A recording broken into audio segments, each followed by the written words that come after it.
নমস্কার সবাইকে, জীবনের ক্যালকুলাসে সকলকে স্বাগত জানাই। আজকের দিনটা হলো শনিবার। আজকে আমাদের পাড়াতে শীতলা পুজো, তাই আমি সকাল সকাল এই বাড়িতে চলে এসেছি মায়ের কাছে। এখন আমি, মিঠি, মা আমরা সবাই মিলে যাচ্ছি পুজো দিতে। আজকে মা, আমরা সবাই উপোস করেছি। মা তো উপোস করতোই, আর আমিও বিয়ের প্রায় কয়েক বছর আগে থেকে উপোস করতে শুরু করি। তো এইটা আমার বিয়ের প্রথম বছর শীতলা মায়ের পুজো হচ্ছে, আর আমি উপোস করেছি। আমাদের পাড়াতে যে সমস্ত মেয়েদের বিয়ে হয়ে গেছে তারা না প্রত্যেকেই চেষ্টা করে বছরে এই দিনটাতে পাড়াতে আসার, পাড়ার এই পুজোয় পার্টিসিপেট করার। আর আমাদের এই মন্দিরে মা শীতলা ছাড়াও আছে বড় ঠাকুর, মনসা ঠাকুর, মা কালী, গণেশ ঠাকুর। আজকে দেখেছো কি পরিমাণে ভিড় হয়েছে। এইটা আমার দিদি, মিঠি, আমি, মা আমরা সবাই মিলে একসাথে পুজো দিতে এসেছি। বাবানও আমাদের সাথে এসেছিল, ও তো একটু পরেই বেরিয়ে যাবে, মানে অফিসে চলে যাবে। আর আজকে না প্রচণ্ড গরম। যাই হোক, আমাদের এখন সবার পুজো দেওয়া হয়ে গেছে। দেখো মন্দিরটাকে কি সুন্দর করে সাজিয়েছে, তাই না? আর এখন আমরা একটু সবাই দাঁড়িয়ে আছি, আসলে বাবাও এসেছে, বাবাও এখান থেকে দোকান বেরিয়ে যাবে।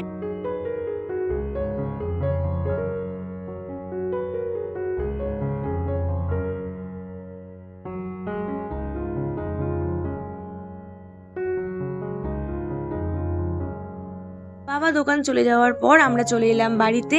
এখানে এসে মা বাবানকে একটু দইয়ের শরবত করে দিল, তো ও খেয়ে অফিস বেরিয়ে গেল। আর এইদিকে এখন মা শুয়ে শুয়ে মিঠির সাথে গল্প করছে।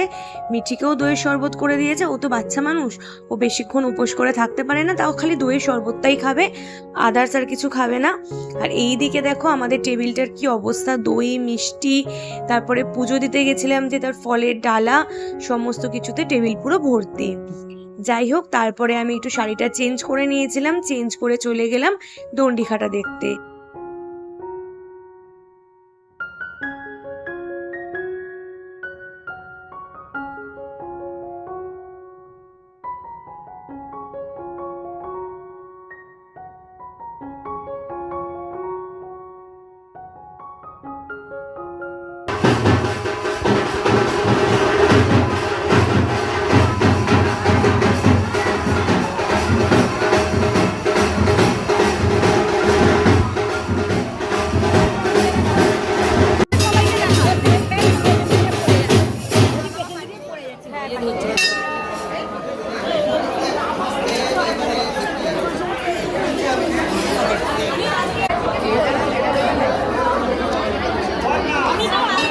কত মানুষের ভিড় দেখেছো?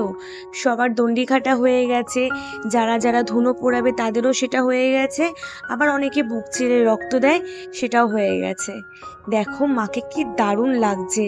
আমরা সবাই মিলে অঞ্জলি দিয়ে নিলাম, এত ভিড় হয়েছিল আর ভিডিও করা হয়ে ওঠেনি। তো বাড়ি এসে গেলাম, আর আমি এই শাড়িটা পরে গেছিলাম। এটা একদম হালকা একটা সুতির শাড়ি, বেশ পরে আরাম। বাড়ি ফিরে এসে আমরা দইয়ের শরবত, ফল এগুলো খেয়ে একটুখানি ঘুমিয়ে নিয়েছিলাম। আসলে সকাল থেকে তো সবাই আমরা উপোস করে আছি, তো তাই জন্য একটু ঘুমানোটা সবারই দরকার ছিল। তাই আমি, মা একটু ঘুমিয়ে নিয়েছিলাম।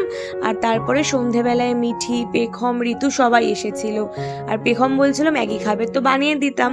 এবার মিঠি বলছে ও ম্যাগি বানাবে, তো ওই জন্য ম্যাগি বানাচ্ছিল। আর এইদিকে আমি, মা, ঋতু, তারপরে সঙ্গীতা দি সবাই মিলে আমরা বসে গল্প করছিলাম। আজকে সারা দিনটা সত্যি দারুণভাবে কাটালাম। সবাই মিলে একসাথে থেকে মজা করে গল্প করে খুব ভালো সময়টা কাটলো। আর এইদিকে দেখো রিকিও চলে এসেছে। তিনজন পুচকি যখনই আমাদের বাড়িতে আসে না, সব সময় যেন বাড়িটা হই হই করে। আর আজকে সত্যি তাই, আমার দুই ভাইজি, রিকি মানে দাদার ছেলে মেয়েরা, তারপরে বোন, বৌদি, দাদা, ভাই, মানে সবাই মিলে আজকে আমাদের বাড়িতে পুরো চাঁদের হাট। এইটা হচ্ছে আমার বোন ঋতু, সবাই তো তোমরা হয়তো ওকে চেনো। আর এখানে রিকিকে দেখো, মানে কি মিষ্টি দেখতে না। সত্যি আজকে সময়টা খুব ভালো কাটলো। তাহলে চলো আজকের মতন টাটা, দেখা হবে আবার একটা নেক্সট কোনো ভিডিওতে।